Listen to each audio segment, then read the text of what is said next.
My partner claimed I had no say in her decisions since we weren't wed. As a result, I ceased providing her with spousal benefits. 14 days on, her social media venture collapsed, and she appeared at my entrance pleading. I'm 28 years old. I'd been dating Tanya for a couple of years. We weren't cohabiting, but I essentially acted as her property manager, her chauffeur, her bookkeeper, and her cameraman. Tanya worked as a content creator with roughly 45,000 fans. She focused on everyday life topics, fashion choices, breakfast locations, stuff like that. At the beginning of our relationship, she had 12,000 followers and was capturing images on her mobile in poor illumination. I purchased a circle lamp for her, followed by a proper camera, and then post-production programs. I constructed her online site from the ground up since I'm in website creation. I handled her professional correspondence because she mentioned corporate matters caused her stress. I covered the costs for the backgrounds, the accessories, the short vacations she transformed into posts.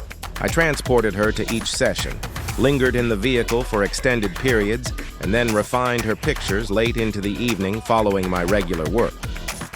Initially, I didn't object. I enjoyed aiding her in expanding her project. However, around the 8th month, she quit expressing gratitude. By the 14th month, she began regarding me as an employee. If I proposed an alternative perspective for a shot, she'd lash out. If I arrived 5 minutes behind schedule to collect her from a location, she'd message me as if I were a courier who botched his time frame. The pivotal moment occurred in January. Tanya arranged a getaway to Miami alongside 2 fellow creators.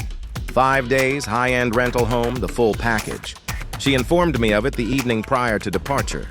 Incidentally, I'm heading out by air early tomorrow. Could you take me to the terminal at 6 a.m.? I stared in surprise. Tomorrow? You never brought this up. I don't have to clear every detail with you. It's my profession. You're heading to Miami for 5 days, and I'm only learning this now. She raised her palm. You don't have input on my arrangements. We're not spouses. That phrase weighed heavily on me like a stone. I still drove her to the airport. Kept quiet mostly. Upon her arrival there, she messaged me a checklist. Upload her pre-planned material during her absence. Respond to direct messages from possible sponsor connections. Settle the $400 bill for her site maintenance that was past due.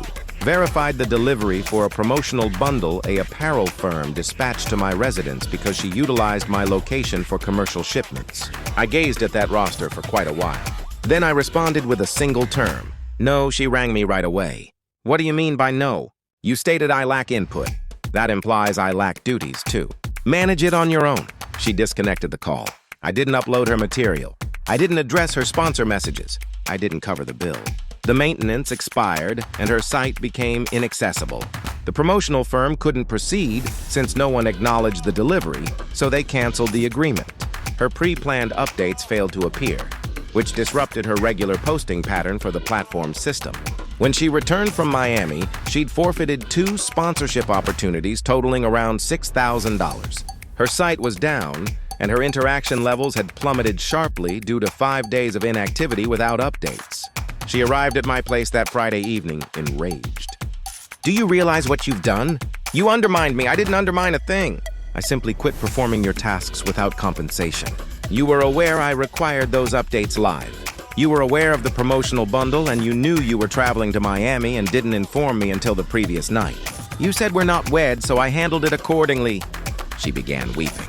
That's not what I intended, and you're aware of it. What did you intend then? She couldn't respond. She just repeated that I was acting spiteful and that I was destroying her existence. I requested her to depart. She refused to leave for 60 minutes, perched on my sofa, alternating between shouting and sobbing. Once she eventually exited, I altered my internet access code, cleared out her gear from my home, packaged every accessory and setting she'd kept at my location, and placed it outside for her to retrieve. She dispatched her pal Leah to collect the items. Leah avoided eye contact with me. In the following 14 days, Tanya's situation unraveled completely. Without my support on the operational side, she overlooked time limits. She attempted to reconstruct her site independently, and it appeared faulty.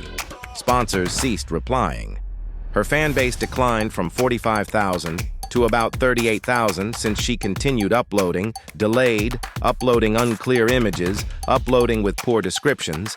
She forwarded me an